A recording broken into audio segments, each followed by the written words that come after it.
For 5 months, I played the faithful husband while spying on my wife's affair. On Christmas morning, her whole family opened my evidence packages. I hope you have time and a food because this one will be long, covering late 2020 to last week. By rule, all names are modified here. Here's the background. We are high school sweethearts. When we were 18, we started dating in 1994. We're 47 and together since only she has been in my life. We married 6 years later, fresh from college at 24. A year later, we had our first two boys, 24 and 19. I gave, built her a house, and worked hard for 25 years to provide her the life she wanted. We had problems, but what marriage doesn't? We persevered and grew stronger even in the toughest circumstances, making her infidelity all the more startling. In April 2021, I suspected something was awry. We had been down for 2 months. I recovered from reconstructive knee surgery after tearing my ACL in fall 2020. I had limited movement. My knee had 60% range of motion. This greatly affected various house regions. I couldn't do my typical domestic chores while on workers' compensation after getting injured on the job. So, a lot of work piled up. My boys tried, but tasks only I could perform had to be put on hold or done by my wife, who hated them. Things stopped in our bedroom, too. Before my accident, it slowed down, but now it stopped. Clara spent more time with coworkers after hours throughout these months. Between November 2020 and May 2021, it happened frequently for her. Naturally, I ignored it. In 25 years with her, I've never felt unsafe or untrustworthy. We share buddies and have our own. It was fine to hang out with my buddies all the time. Everything was legal. In January, I noticed something weird. Though we were in a mood, Clara remained distant from me. She had never refused me affection before. She stopped hugging and kissing me. Before my doubts increased, she was continually showing me Pinterest recipes, DIY projects, memes, and other internet finds. But now she guarded her phone. Her conversations with me grew progressively snippy, as if she lost interest. April has arrived. New York City is locked down because of COVID-19. Since our careers are crucial, neither of us must work remotely. 6 months on my ass rehabbing my knee and being unable to do physical activities drove me nuts, so I was excited to return to work. For context, I like exercise. I do house tasks and train in the gym 5 days a week as a martial artist. Clara tells me she must work more hours a week or two after the lockdown. Her field makes me doubt it. I thought it would be every other day, but it was every day for over an hour. She'd get home 3 or more hours later, shower, hang out with me and our 19-year-old, while our 24-year-old was with his girlfriend across town, and then go to bed. After I learned to support myself on my knee, we resumed our physical relationship, but I quickly recognized that she was not mentally or emotionally there. By early May, I saw that all the indicators suggested she was having an affair. That's when I understood I needed answers. I looked online for indicators of cheating in a partner, and she fit all the criteria. So, my search query expanded to, how do I find proof? I started with her social media, reviewing her Facebook posts from months ago. It's pretty much the same. Pictures of us and our sons, pictures with her friends, and more than a few photos of her nights out with coworkers. In these photos, it's a mix of her closest work friends and a couple of people I've never met from her workplace. In every photo, he is uncomfortably close to her with his arm around her shoulder or hand on her lower back. Way too close for a man I've never met. Needless to say, it left a sour taste in my mouth. The worst part was that he appears to be her Facebook friend and Instagram follower. I'm now in Batman detective mode. I knew she was cheating on me with this man. My mission was to find out how long, and I did this over May and June. I had no idea how much information could be gleaned from phone, text, and email records until that point. We have a family plan cell package, and I was able to retrieve a lot of data. A quick Google search confirmed it was the guy in the photos, the one who blocked me on Facebook. We'll call him Lucas because that's who he is. Again, the picture becomes clearer. However, many of their messages and texts were disjointed, so she deleted a lot of them. I knew she was cheating on me with Lucas, but the data didn't prove it. He told me about an app I could use to spy on her communications in real time. I installed it, set up my data plan, and waited. Within days, I found it. a text string between the two of them discussing how much fun they had the night before and making plans to do it again that weekend. I was devastated. I guess that was my D-Day. And for the next 2 days, I was broken. She was visibly shaken by it. So she tried to console me and ask what was wrong. But I'd dismiss it and leave her presence. I couldn't look at her. This woman to whom I had given 25 years of my life, everything I could and more as a husband, and she left our marriage for a guy who was only 5 years older than me. By the third day, I was angry. I told Marco my suspicions had been confirmed, and he asked if I had confronted her yet. I told him I wanted retribution, which would take time. So, I made a plan. The adage, the enemy of infidelity is unpredictability, or something like remained with me as I researched adultery. I planned to make her life terrible while covertly arranging my leave. In early July, I still have the app installed and collect as much data as I can from their back and forth messages. They're acting like they're in a relationship, texting, flirting, romanticizing, nudity, and everything else. At that point, I stopped looking at it all and just cataloged it on my private FTP server. I start going out at strange hours and coming home later than she does. I spend more time on my phone in her presence. When she asks, "What are you up to?" I say, "Just stuff," and put my phone aside. I changed my login details for everything so she couldn't access anything. Never hid anything from each other during our marriage. I assume she changed her Facebook and phone passwords around the start of the affair, citing security breaches. Yes, that's a good way to hide your affair from your husband. So I told Marco, my older sister, and 2 other close pals about my idea. I swore them to secrecy because I trust them with my life. Marco and I have been buddies since childhood. We know Tomas and Elena from high school. Elena will appear later. My soon-to-be ex-wife Clara is paranoid in August. She's been texting and calling me more, asking me what I'm doing, if I'll be home when she comes home, and when I won't. In her conversations with Lucas, I can see the seed planted a month ago growing.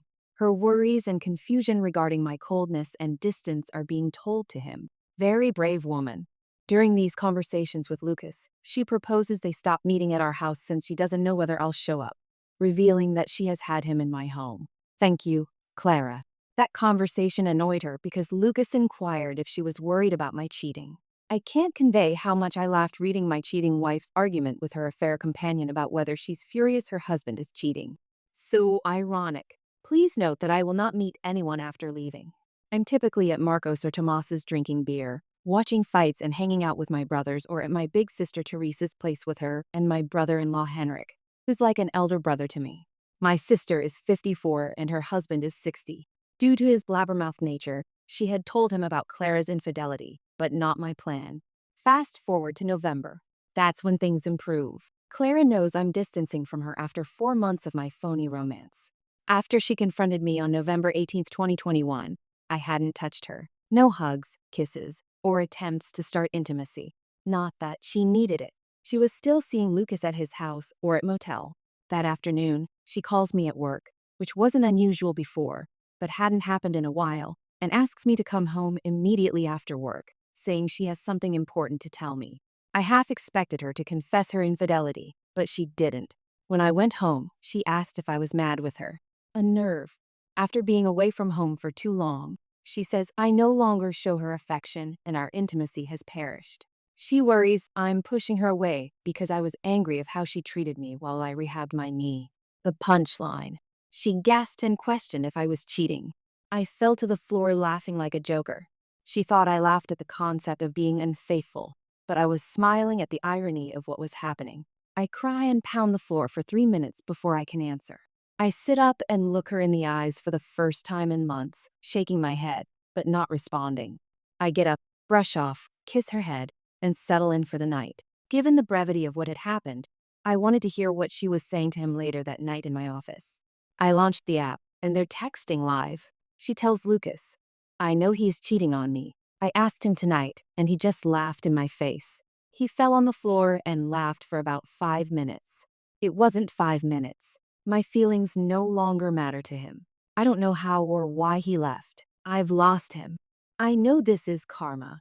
My smile while reading must have liked the Cheshire Cat. She was heartbroken. Lucas tried to comfort her by claiming that if I cared enough about her, she wouldn't have come to him for something I wasn't providing her. but her comments showed uncertainty. She left our marriage because I was injured and couldn't be a husband, and she had an affair for over a year. What a weakling. She hesitated at the notion of losing me to another woman. During this, I also organized my funds, the second component of my payback plan.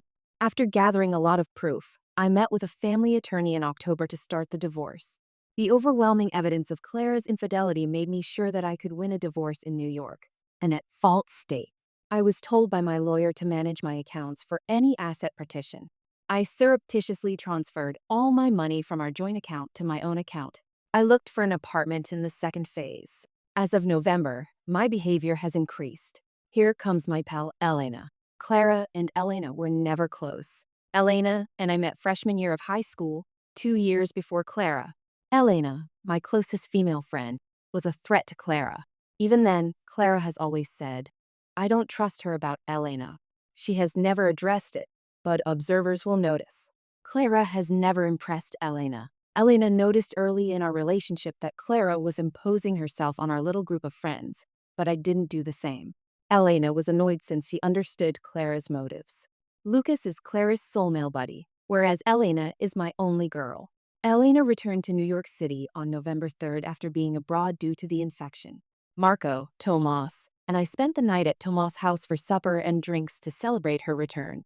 Only Marco, Tomas, Tomas's wife, Elena's sister, Elena, and I followed CDC requirements. We take the Rona seriously.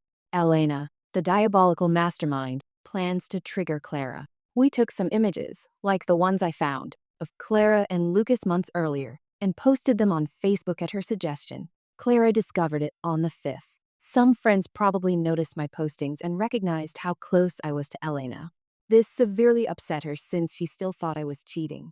She wanted to charge Elena, but she knew Elena had been in Europe for much of the year. She still tried to dress me down that night because I was handsy in the images. This was a great chance to land my knockout punch opening jab. I replied, "What about the pictures of you and Lucas from last year?"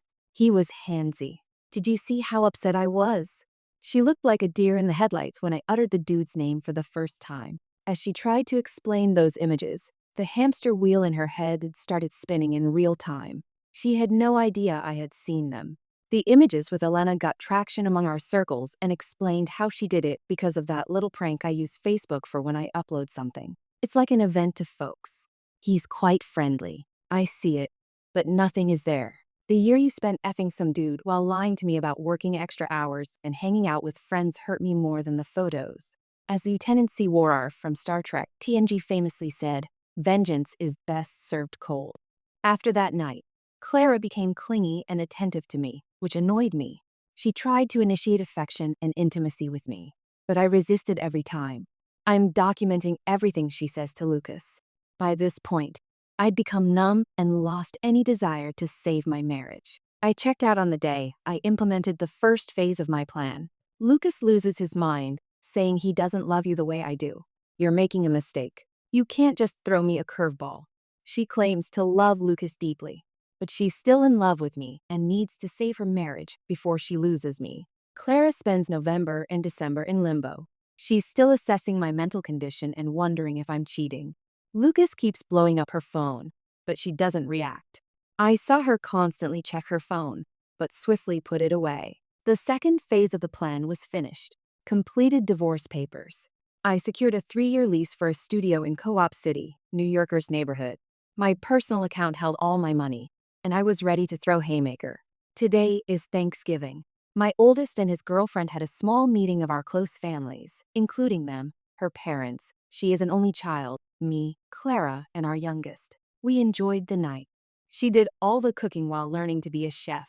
My oldest's girlfriend, she cooks well. That evening, I kissed Clara on the cheek, hugged her cutely, and wrapped my arms around her shoulders from behind to pretend everything was okay. She noticed the gestures and liked them. This was the first time I had touched this woman since kissing her head the night she confronted me in November. 2 months earlier, I hated it, but I had to. I couldn't risk ruining the arrangement and alienating her in front of my boys, my oldest's fiancé, and her parents would be suspicious. My youngest wants to stay with his big brother. I take Clara home. She thanks me for being so wonderful to her on the drive home and says, "I don't know what you're going through, sweetie, but I'm here for you." I had to stop laughing and said, I know, I just need time. That night, we were intimate for the first time since spring. I thought to hell with it. What I'm about to do, I may as well get some action before I delete her from my existence. It wasn't love. When I finished, she was a lump of flesh lying there, trying to find the truck that had run her over. I didn't cuddle after that. I just got up, showered, and went to sleep in my office, which confused her. The next day, I checked my handy spy app, and for the first time in weeks, she responded to Lucas. He went full novella, professing his love for her, saying she was wasting her time trying to rekindle a dying flame in me, that she'd been in prison with me for 25 years, and that she deserved to feel the love and affection of a man who loved her. He begged her to see him one last time that week, and she agreed. One more for the road, right? Who am I to say anything? The third and final phase of Operation Shinobi Ghost began on December 4th. I had the divorce papers and my new home set up, so I had to start slowly moving my belongings out of the house. First, I had to tell my boys that Friday night. I called my oldest son and had them join me in my office and laid everything out on the table. Their mother had been cheating on me for over a year, and I was planning to file for divorce. My 19-year-old was especially shaken by this because he had recently experienced his first taste of infidelity. His first girlfriend had cheated on him 4 months earlier. Thinking that his own mother could do this broke his heart again. My oldest handled it better and suggested taking his brother in to live with him until this was resolved, which I agreed to. We packed up some of his belongings, and everything will be okay.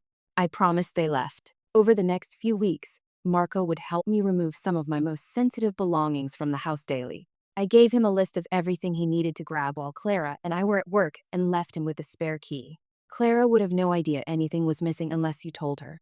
I'd also gotten a new phone and number and informed everyone who needed to know. I'm still fooling Clara with bits and pieces of affection to keep her off the trail while she stays in touch with Lucas. Not as much as before, but there's still an emotional connection. The fog is faint, but still present. I'm also gathering everything I've saved since I started the plan. Call logs, texts, photos, EMA. I then placed each one in a box and gift wrapped it, addressing it to my mother. My father died 8 years ago. Her parents, her 2 sisters, her brother, her HR department. Did I mention Lucas works for the same company? And several of her friends, including Lucas's parents. On Christmas Eve, Clara returns home around the usual time, not knowing if she's seen Lucas. I stopped tracking her on the app on the 18th, figuring I'd gotten enough mileage out of it. She showers and spends time with me as she usually does. I blow her back out on the living room couch. I know I'm in, and she retires for the evening.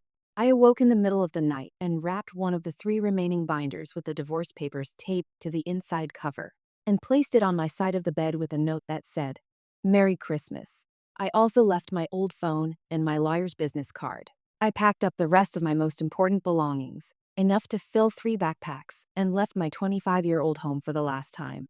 My packages have reached everyone I sent them to, and Clara is being crucified. Her youngest sister dressed her completely down. Both of her parents have condemned her. My mother completely destroyed her, like holy hell. I know my mother. She's been trying to reach me all over her Facebook feed, and I'm guessing she knows I'm looking. But I'm not saying anything to her without my lawyer present. That will be the next time I share oxygen with her. She can't spin the story to make me look bad because I've exposed her to everyone she cares about. The final 2 binders. One has been sent to my lawyer as my final evidence for my divorce, and the other has been stored in my storage unit to be burned in Tomas's fire pit. Do I feel guilty? Number. For 25 years, I did right by this woman. I gave her the home, family, and life I believed we both deserved, and I loved her completely. I never faltered, strayed, or considered breaking my vows.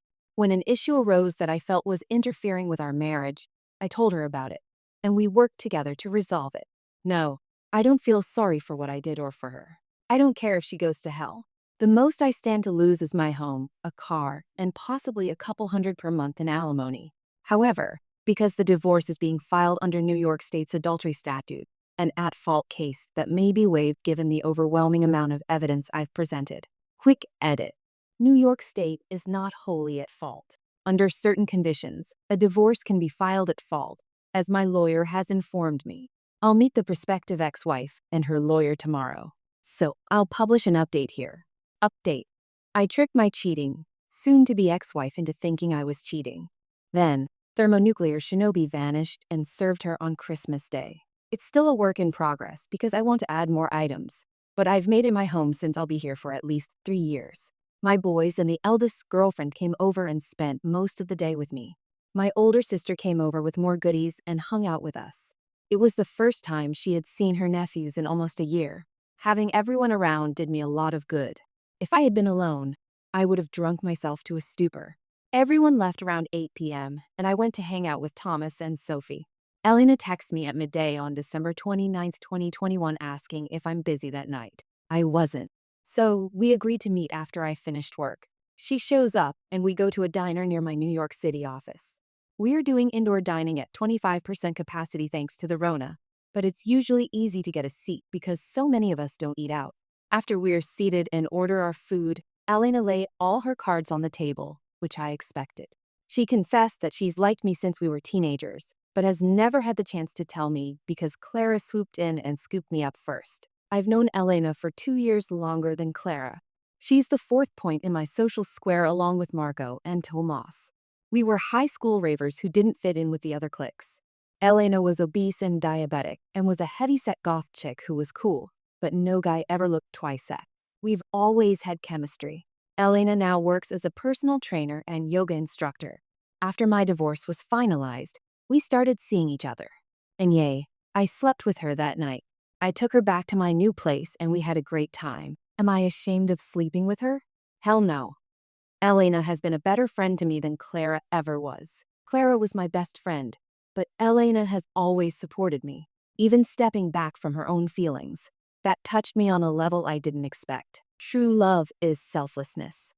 I know it sounds like I'm trying to convince myself that sleeping with her was the right decision, but it was, and I intend to fully explore Elena and Mai's future.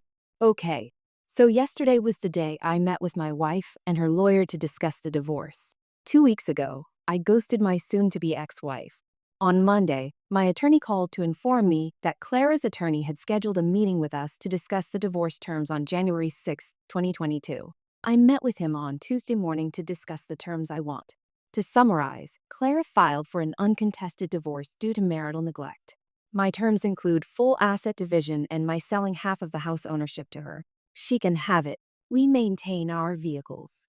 I keep my Poconos cabin. She receives no spousal support from me. Leo, my younger son, can choose who he wants to live with after the divorce. On Wednesday, I show up to my lawyer's office dressed as Johnny Cash, my wife, and her lawyer. She looks like hell and barely holds it together. And I give the stone face.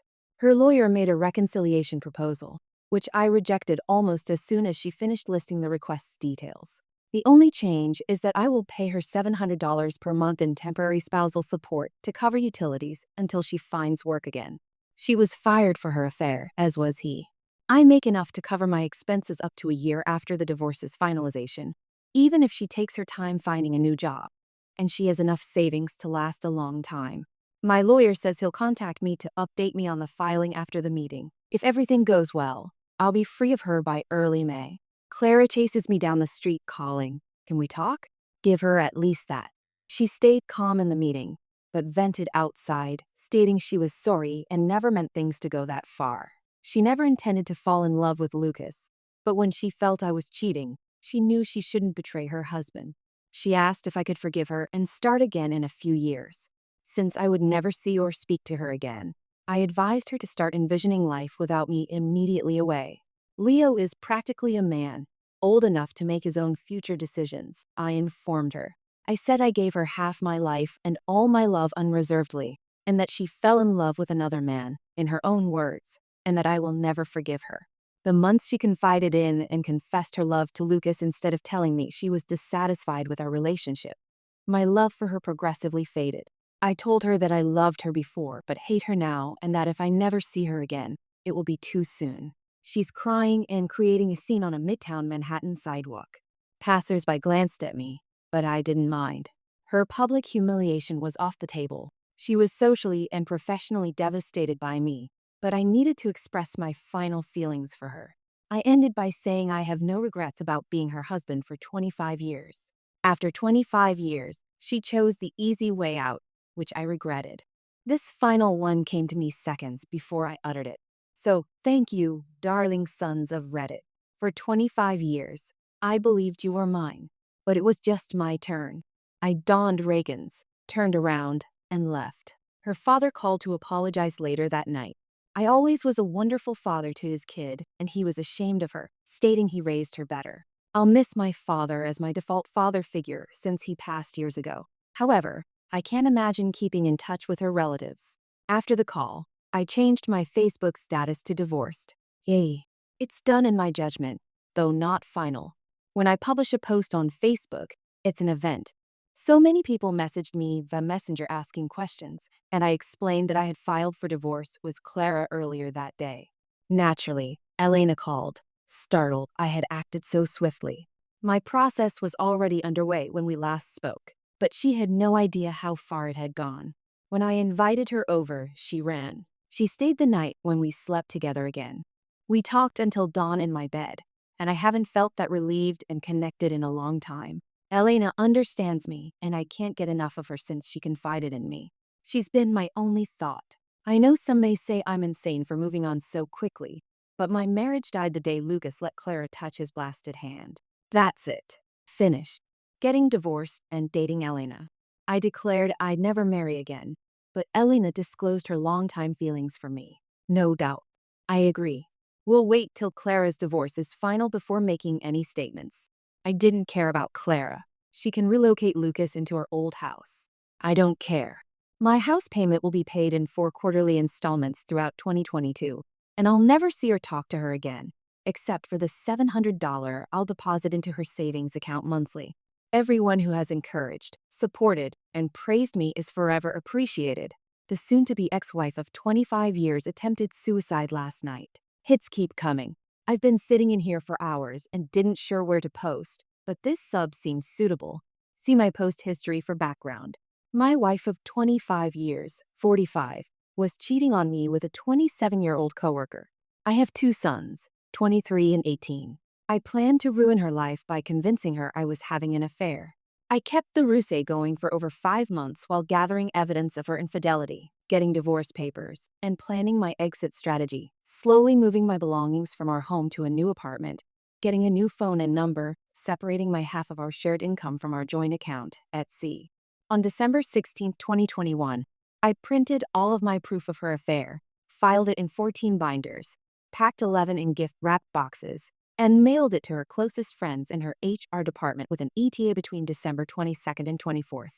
On Christmas Eve, I did the same with one of the remaining 3 binders while she slept. I taped the divorce notice to the inside cover and left it on my side of the bed, which she had repeatedly shared with Lucas along with my old phone and lawyer's business card. Fully ghosted her. Her life collapsed in 4 days. Her family excommunicated her. Her friends, who were unaware of the affair, ostracized her, and my mother called her the cruelest names. She and Lucas were sacked after administrative leave. We had our divorce court last week and agreed on a formal separation that will lead to an uncontested divorce with transitional income for her unemployment. I'll pay the utilities $700 a month until she gets job, or 1 year after the divorce expected in 4 months. She keeps her house, car, and half the marital assets. I keep half of my assets including my car, motorcycle, boat, and Pocono retreat. She tried to justify her infidelity and asked me to give her another chance after the divorce in our final discussion. I said no, had a few choice words, and left her forever. Finally, yesterday night, only my closest friends, 2 boys, older sister and mother have my current contact details. I blocked my soon-to-be ex-wife Clara on all social media.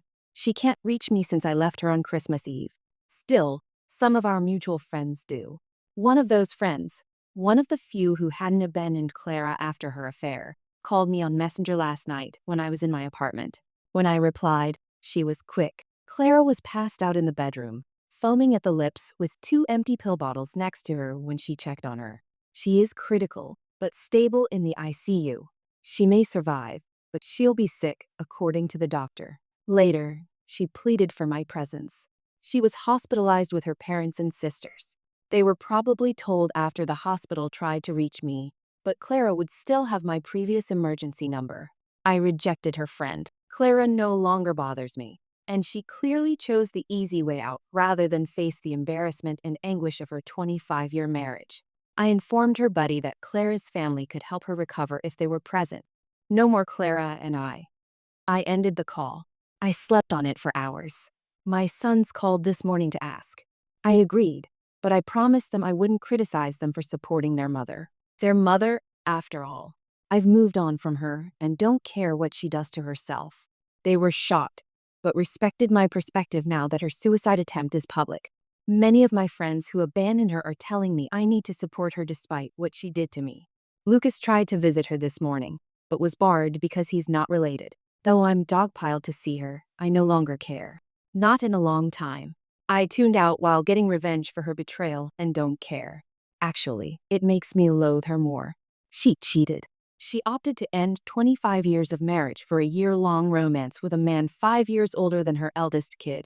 As she faces the repercussions of her choices, she is most selfish.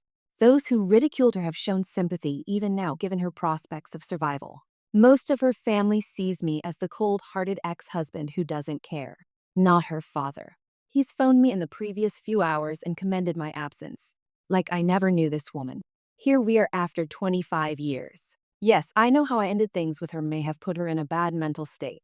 But now a whole new can of worms has opened up.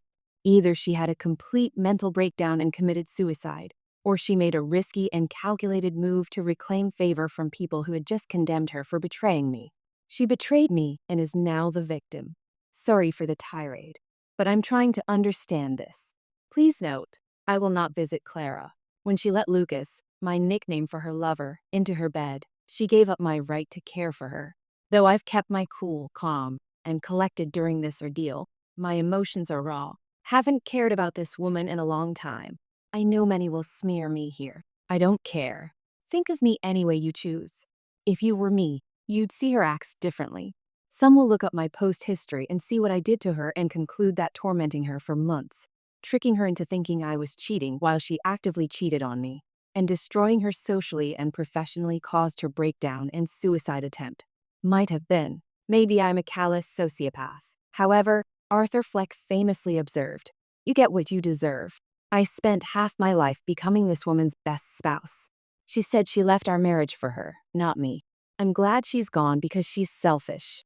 If not seeing her or talking to her again makes me the bad person, so be it. Firm in my beliefs. She chose to deceive me and put herself before the marriage. Now it's my turn to put myself first. Forget her. She can rot in hell. Allow others to help her improve. My responsibility for her well-being ceased with the separation agreement. I needed to vent. Save your judgment of my feelings. I never fully knew this woman after 25 years and 2 children. I never will feel sorry for her.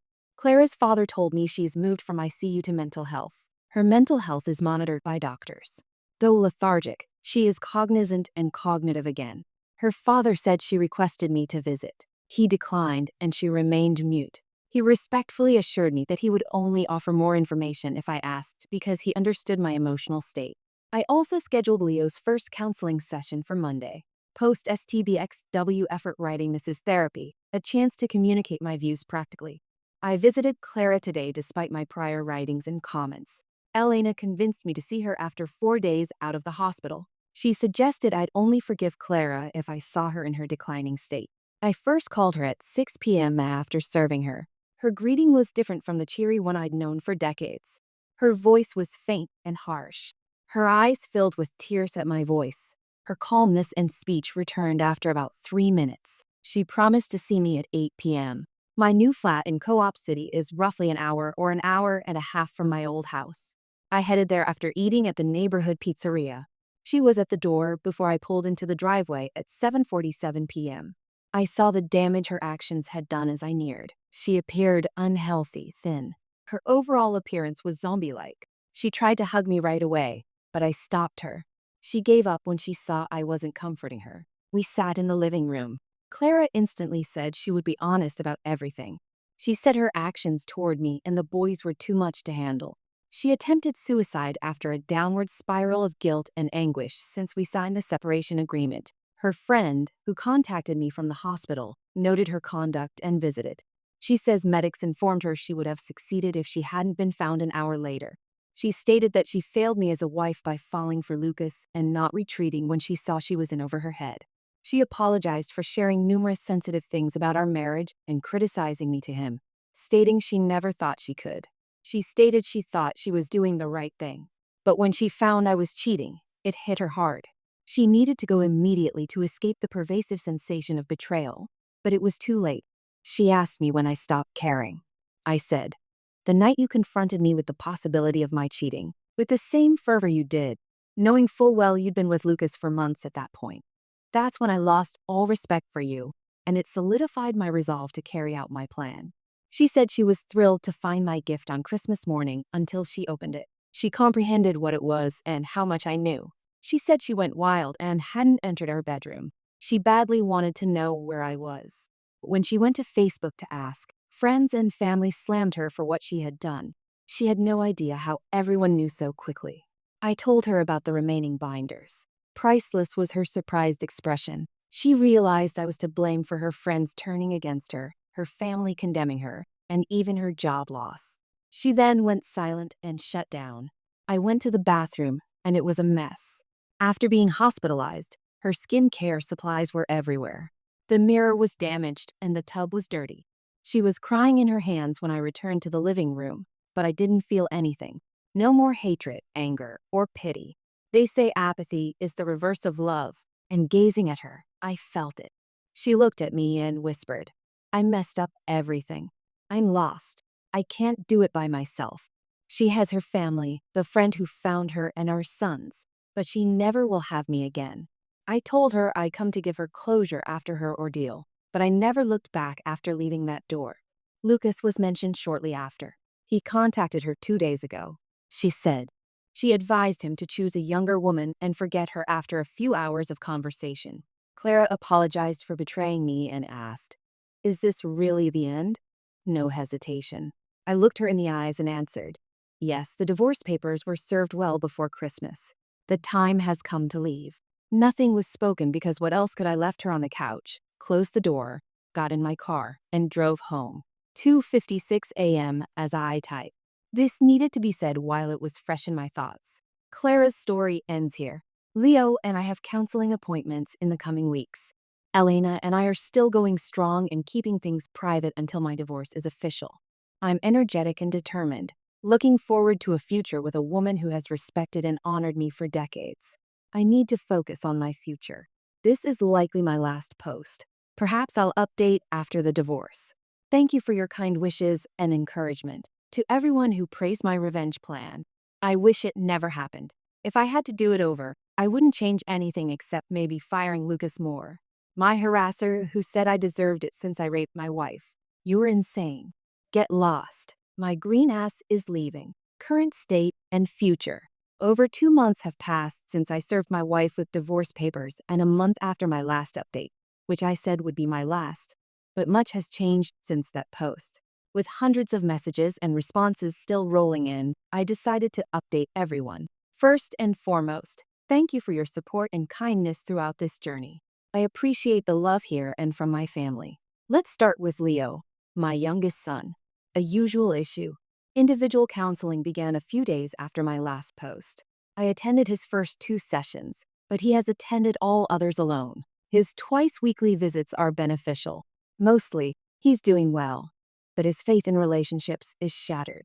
His infidelity and his mother's cheating and suicide attempt have left a lasting wound that may take decades to repair. I later learned his experience was more worse than he said. He found his ex-girlfriend making out with a person he believed was a friend, but he was just interested in her. This element of the narrative was new to me. My heart hurts for my son to go through this at such a crucial time. Life says no despite your best efforts to safeguard your kids. He's opted to continue counseling indefinitely, and I've urged him to talk to me about anything. My counseling follows. Most of my entries show I have an anger problem. This surprised me because I've always been a reserved, controlled man. This encounter certainly awoke a fire breather in me. I've told my therapist everything. When I told him what I did to my ex, he was shocked and impressed, unexpected. Given my past, I'm not surprised that I'm sociopathic when provoked. My sessions are calmer and planned, unpacking my marriage's implosion fears and finding equilibrium. Elena, the elephant in the room. Without her, I'd be lost. I never expected such a caring, empathetic, and nurturing woman to help me through this. Still going strong. Although we try to keep our relationship discreet, our group knows about it. She always gets me since we were teens. She helps me cope with my feelings since she knows how hard it is to have someone cheat on you. We alternated between her and my place. Her 5-year-old daughter stopped the discussion of moving in together. The flat is too small for 3 people, and my lease ends in 2023. Thus, we will split our time for now. Elena stays with me when her daughter is with her father, and I stay with her when she has her daughter. Her daughter is adorable and has taken a liking to me. I wish I could describe how essential Elena has been to me during this. I've been secretly in love with Elena since we were high school sophomores. Once an ugly duckling, she thought she had no chance with me. Being aware of her feelings, she watched me pursue, date, and marry Clara. She hid this for 25 years until we had dinner a week after my divorce hearing, and she revealed it. I'm lucky to have her. We always talk about the future. We've considered a civil union instead of marriage because we've both been burned. We may wait, but we've decided we're done. Clara, the ex-wife, is last. I'm done talking about her. Since our suicide attempt conversation, I haven't spoken to her. I don't know how or what she's doing and don't want to. I consider her dead. That concludes the majority of Life Continues. I'm writing on March 2nd, so the filing is 1 month away. I'll be free next month, and I'm counting down the days until I can start my new life. Edit for clarity. I misstated being clinically labeled as a sociopath. I assumed it was a clinical diagnosis because my therapist claimed I'm sociopathic when provoked. No, it was his professional observation. Additionally, my oldest son, Daniel, 23, has no desire to harm Lucas. In rage, he spoke. Update finale. Clara divorced me exactly 1 month ago on April 13th. My lawyer said it would go through on the 18th, but it was moved up a few days since CO cases were decreasing in NYC. On April 12th, my lawyer, Martin, called to invite me to visit him the next day. Then he gave me the finalization notice and shook my hand. I couldn't stop there, so I hugged him and thanked him for everything. The whole way home, I was thinking about my last 25 years, all history and memories. I entered my flat and it happened. I released all my feelings when I fell. I hadn't sobbed like that in a while, and it wasn't sad. My spirit felt liberated after being locked in the darkest pit. That night, I called Daniel. I just stated that it was finalized and that his mother and I were no longer married. He asked how I felt. He probably could tell I was crying from my voice, but I assured him I was all right. Leo called next, and we talked for about 90 minutes. Daniel and his fiancée have taken good care of him, and he attends treatment like me. I won't tell you what we talked about, but his interpersonal viewpoint needs improvement. Elena came over later that night as usual, and I told her the news. I cried again as she grabbed my waist. I love you with all my heart, Elena said, and I know she would never betray me. I don't regret my life with Clara. Despite everything she did, she gave me 2 strong sons, but I now know I chose the wrong lady. Elena has given so much for 4.5 months without asking for anything. She only wants my support. I won't say much, but she's my hero. Many intriguing things happened after the divorce. Example, Lucas contacted me.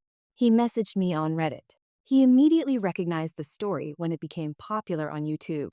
No, I won't share his Reddit username. I guess I've hurt the child enough. His first move was to apologize for his role. He explained what the binder I sent his mother did. He's been banished from his family. I learned that his mother is a nominee patricieli at Spiritus Sancti Catholic, while plotting my revenge, so her marriage views are holy. She was furious when she realized her son had ended an almost 25-year marriage. She dismissed him the same day, and his company fired him a week later after receiving my binder.